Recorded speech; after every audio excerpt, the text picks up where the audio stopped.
Did you see this coming? There were some murmurs, some conversations about some changes coming to the network. So it didn't come as a total surprise. Obviously, it was pretty sweeping changes. Our show being canceled and then the 2 morning shows as well. But that is the business. The networks have a right to make changes. They do this all the time. Right. It's not limited just to sports shows or anything like that. So it was a surprise for sure, but not totally unexpected. What was unexpected about it? Well, I thought that the show was doing really well. Our show with Key and Paul, we had a lot of momentum. The network had kind of relaunched everything recently, although that's not necessarily historically been a factor as far as making changes there. But, things come to an end. Nothing is forever. I was at the network for 9 years, had a lot of experiences there. I'm sure I'll look back once time passes. Obviously, this is very, very recent. Yeah. And have different perspectives on it. I don't really like to react. I'm not a reactionary person. I like to take things in, consume them, let some time pass, simmer, slow play things. Yeah.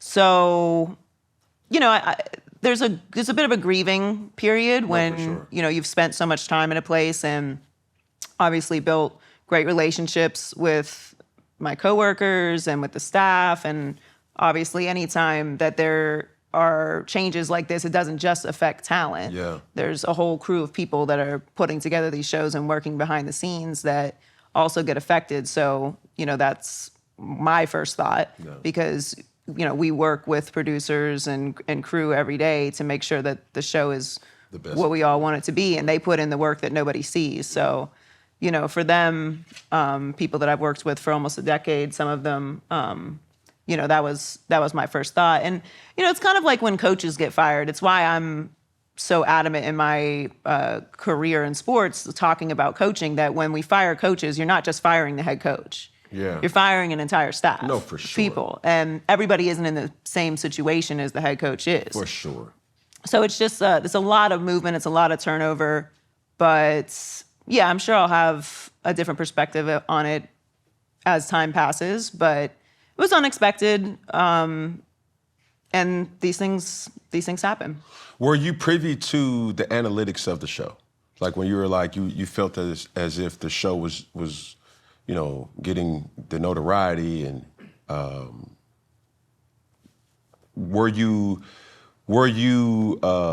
did you see the visible back office things? No, I mean, I'm talent, so I don't have say in like the marketing or how the, social media is handled or any of those things, commercials, stuff like that. All I can control is what, we do on the show and the performance that we do on the show. And, these shows also take time to build up momentum and audiences and need support and need those type of things in order to be successful. So, I've been a part of some pretty big shows at that network. No, we for launched sure. Undisputed with Skip and Shannon, which at the time, 9 years ago, that feels like, it was a long time ago, but it was a big production to launch that show. It was a big moment in sports television to launch that show. Oh. Skip obviously coming from ESPN, Shannon stepping into the opinion space alongside Skip, and all of that energy from him leaving. Obviously, I was with Colin for multiple years, sure. so we had a launch for that. So again, I have a saying, like, I just work here. I can only control what I can control. I think we were doing a good show, and it had a lot of momentum, and we had a good time doing it. And for the most part, my standing last memory there is working with two great people, in Keyshawn and Paul. And we had a real family atmosphere with the staff and with the two of them. They've obviously known each other forever, both being LA natives, and we just had a great time doing the show. And I think the energy from us being around each other, it being more like laughs than debate, was really cutting through. But I don't make those decisions for what they want to do for the future of the network. And like I said, these things happen. And our show wasn't the only one that was cut. There's 2 other shows cut as well. even though I am the face of it. Yeah. But, it's a more clickable face, I guess. The surprising one was the facility, right? And it's crazy because I have a lot of respect for a lot of people stepping from off the field to in the media. And Emmanuel Acho is a person who I respect highly, not just, his opinions, but how he presents it. And, he's a swordsman verbally. And I remember when he was starting the facility and he reached out, he was like, yo, bro, I want you to come on the show. And I was asking, like, as a regular or as, like, talent or whatever. We was, going back and forth. And I just simply asked him, I was like, yo, bro, do you own it? He was like, no, this is a Fox show. But I'm like, do you own it? Do you have any type of percentage of that? And I spoke briefly about this on my 4th and 1 sports adjacent show. And 2 or 3 years ago, there was almost like this ha with athletes and y'all little podcast. You know what I'm saying? Like, oh man, y'all just go on y'all little podcast and y'all just go crazy. And y'all just get to talking out the side of your neck. But I'm like, when I see what happened, not that, dare I say, kick you while you're down. I'm like, bro, I think this is a public service announcement for each and every individual. Because these networks, they got to protect themselves first. Of course. And so should you. Well, yes, absolutely. I totally agree. The business has changed. Mm-hmm. When I started in the business, it was 2007. Twitter was, I don't even know, a thing at that point. YouTube certainly was not anywhere near what it is now. It certainly wasn't monetizable. You didn't have podcasts. You didn't have streaming. Mm-hmm. So when you came up on that side of the business and I started in radio, you had to be with a network because the platforms didn't exist. For sure. You're talking on your little podcast thing. It takes a lot of time to build this up. No, for sure. It takes equity. It takes finances to build this up. It takes effort. It is a job. Right. No, we're not, digging ditches, but there is a lot of time and effort and creativity and energy spent on building these shows up into a place where you own it and you can do this and make money. Right. So 100% agree with you, but everybody isn't an entrepreneur. Everybody is not built for that life, doesn't have the energy for that life, and I'm not saying that as a negative thing at all. Like, that is completely actually a normal thing to do. It's very hard to be an entrepreneur. It's hard to do this for yourself. But the benefit of it is nobody can cancel you. I'll say it this way, and let's kind of move the goalpost a little bit. When you're talking about life or death, and you're talking about survival, everybody may not know how to swim. And if you don't, you'll die. So now, bringing the goalpost back to business, when you say everybody's not an entrepreneur, it's almost like swimming. You have to have.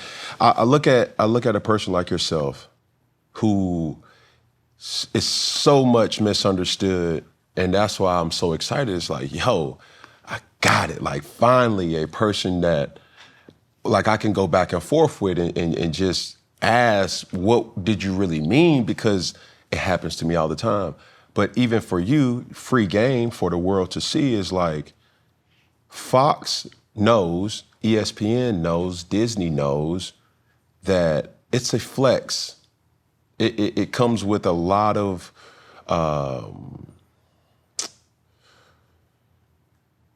lineage of respect being on these networks. Mm-hmm.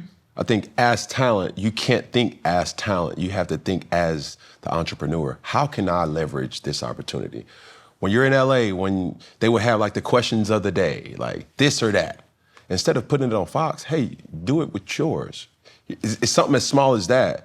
And I think the hardest thing for me transitioning into media is twofold. It's like being a member of the media, where you have to understand the weight of your voice from the sports realm, but also being a member of the media where now you're a content creator and you're learning from that realm too. Mm-hmm. Because it's like, I look at a Shannon Sharp, I look at a Skip Bayless, I look at a Colin Cowherd, I look at a Stephen A. Smith, I look at a Molly Curran, Joy Taylor, a Monica McNutt on one side, but I also look at a Duke Dennis, a DDG, a Cassinet, a Mr. Beast, all these individuals, and I try to combine it for my own interests and for my own pursuit to coin. You know what I'm saying? And I think as an athlete, there's a lot of things that you have to unlearn that really doesn't matter at the end of the day.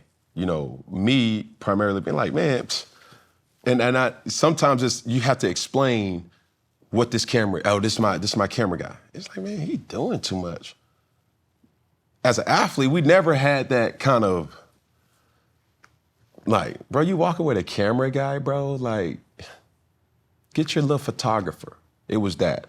But when you see the guys that are really serious in this, when you see a Cassinet and how he moves like an army of people around that's monitoring his streams, who's monitoring his comments that are engaging in real time, and you see a guy like DJ Khaled who controls his socials by himself, and so many different other guys where, Adam W., like these guys and gals are extremely brilliant. And if you don't learn how to swim, if you don't have that entrepreneurial interest to say, hold on, what are they doing? And this is the thing that I had to unlearn. We try to be so cool and say, man, what he doing really ain't, rather than saying, you know what, bro? Hey, help me real quick with this. What's your staff look like? Give me a descriptive of what each person does. And if you do that with the resources of a Disney, of a Fox, then potentially you could become bulletproof. You're right, but there's different levels of swimming, right? There's Michael Phelps, and then there's, being able to tread water. Let's talk about it. So if you're doing content and streaming and, running basically a full-time show, yep. That's that's a Michael Phelps level swimming. If you're, just posting on social every once in a while, then you're just treading water. Right. The question of the matter is, what do you want to do? Like, how much of yourself do you want to put into this? Because the way that the business is moving and changing and everything that you just described is 100% correct. And if you want to be able to always say, I have my own, I'm fine, then you have to put the effort into your own. You should absolutely leverage every situation that you have. Correct. I 100% agree. But it is not easy to run a business. It's not easy to run a staff. It's not easy to make sure that, everything is done properly and posted on time, and that the, caption's correct, and all of those things that go into that. So I don't think that it's, I don't want to hold everyone that goes into the business to the standard of you should have to build your own empire. Working for a network means you don't have to hire people. You don't have to do that. Yeah, it's stability, it's consistency, it's showing up for a certain amount of hours and, going home. And for a lot of people, that's enough, and I get it. For sure. For maybe me and you, we want more, which sometimes I feel like is a curse. No, but it's the cost of aspiration, and there's levels and there's different jobs in this business. And as the business changes and it becomes more content driven and it becomes more digital, you have to decide where you want to fall in it. And if you want to be reliant on, an employer only, then that is a risk. But it's not more so about swimming or the tears or the ability to swim. I think the biggest thing for me is the willingness to know that you're not Michael Phelps. I need to get there, though. You know what I'm saying? I'm not even expecting, because you're talking to a person that I never imagined Iconic Saga being what it is today. But it was pillars. It was a vision to say, like, man, let's just start with pregame hype videos. Dang, ESPN picked that up? There's something there. All right. Well, Cam said this. Those major platforms talks about it. Now, the game has changed. And now, I didn't say it that way. Instead of focusing on Twitter, which it still is a big platform, X, still is a platform to clear certain things up. It's like, no. Hey, you want to hear my response? Go to my YouTube. You know what I'm saying? When I first came into the league in 2011, that was not a thing to do. Coming into the league now in 2025, everybody is expected to have their own, platform. Their own brand. You know what I mean? And like protect the brand, like what's doing it? Like, bro, do things that are authentic to you. And they've always ridiculed, they've always critiqued, they've always said that. And I'm a perfect example of like, bro, stand on what you believe in. The way you type, the way you text, the way you dress. Like, I'm so comfortable with that, but I'm always eager and learning to say like, hold on, why is this person getting this job? Or, hey, don't worry about it. I'm gonna ask him. Like some people, they don't even ask the question. Well, asking for help also is a thing, right? Like I remember the day I let that go. Like I'm just gonna take advice from people that know more than me. Yeah. That's a moment that you get to in life where you realize like you don't have to do everything on your own. You will never be an expert in everything. You don't need to. And if you try to, you're probably going to fail because there are people who are experts in certain fields that will help you, but you have to know who to ask for help and when to ask for help and know that there is no shame in asking for help. Right. Like if you need to go to the doctor, you go to the doctor for help.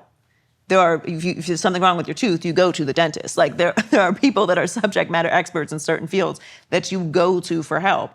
And it is no difference in this business either. And as we all go through navigating the constant changes with tech and everything else that's happening that affects everything that we do, we're kind of all leaning on each other in a lot of ways too. Yeah. So it's because the game is always changing.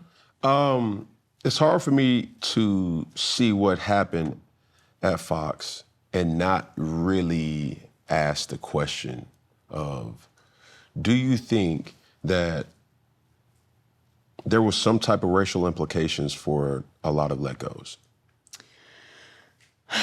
I think we will see. We will see. I think that the public reaction certainly would reflect that. I don't know exactly what's going to play out within, the cancellation, so I can't speak exactly to what their plans are. So I think it's premature for me to speak on that now. But I do think, like with anything, actions speak louder than words, so we will see. Well, this is what I see. I see African-American talent being let go. That is true. And I'm seeing murmurs of where are you going from here? And it's Caucasian advances. That's what I see. I don't know. This is just me looking from the outside in, but I'm like, dang. We have the same eyes. All y'all niggas, where y'all going? Hold on, where y'all usually don't. We have the same eyes. Y'all don't be at the bar at this day, it's a Tuesday. The club going up. There were 3 shows cut. So, like I said, I think actions speak louder than words. We'll see what happens.